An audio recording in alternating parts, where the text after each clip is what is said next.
నాగార్జున సాగర్ నిండుకుండను తలపిస్తోంది. మరో 7 అడుగుల మేర నీరు చేరితే ప్రాజెక్టు పూర్తి స్థాయి మట్టానికి చేరుతుంది. దీంతో ఇవాళ క్లస్టర్ గేట్లను ఎత్తి దిగువకు నీటిని విడుదల చేసే అవకాశాలున్నాయి. కృష్ణా నదీ పరివాహక ప్రాంతంలో ముంపు ప్రాంత వాసులు అప్రమత్తంగా ఉండాలని, ఎగువ నుంచి భారీ వరద రానుందని అధికారులు హెచ్చరికలు జారీ చేశారు.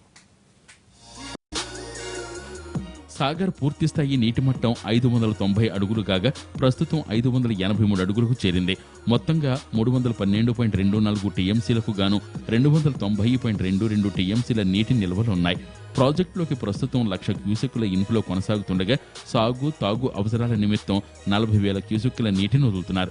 ప్రస్తుతం సాగర్కు 1,00,000 క్యూసెక్కులకు పైగా ప్రవాహం వస్తోంది. అటు కర్ణాటక నుంచి వరద కొనసాగుతుండటంతో మరికొన్ని రోజులు ఇదే విధంగా ఇన్ఫ్లో ఉంటుందని భావిస్తున్నారు. దీంతో మరో 3-4 రోజుల్లో ప్రాజెక్టు పూర్తిగా నిండే అవకాశం ఉంది.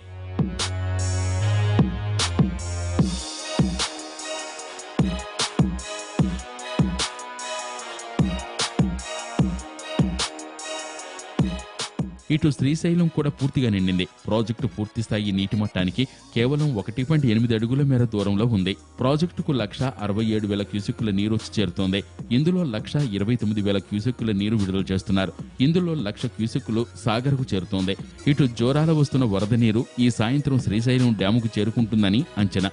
ఆ వెంటనే మరోసారి శ్రీశైలం గేట్లు అధికారులు తెరవనున్నారు. శ్రీశైలం వరద సాగర్ను చేరేలోపే సాగర్ గేట్లను తెరుస్తామని అధికారులు చెబుతున్నారు.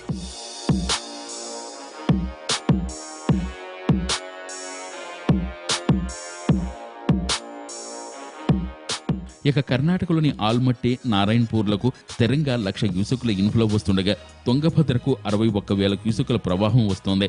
దీంతో సాగర్కు మరిన్ని రోజులు ప్రవాహాలు స్థిరంగా కొనసాగనున్నాయి. పరివాహక ప్రాంతంలో ఉన్న నల్గొండ, సూర్యాపేట, గుంటూరు జిల్లాల ముంపు ప్రాంత వాసులు అప్రమత్తంగా ఉండాలని అధికారులు హెచ్చరించారు. సాగర్ నిండితే తర్వాత పులిచింతలకు నీరు రావాల్సిందే. పులిచింతల పూర్తి నీటి నిల్వ సామర్థ్యం 45 టీఎంసీలు కాగా ప్రస్తుతం 9 టీఎంసీల నీరు మాత్రమే ఉంది. అటు నిండుకొండలా మారిన సాగర్ను చూసేందుకు వస్తున్న పర్యాటకుల సంఖ్య గణనీయంగా పెరిగింది.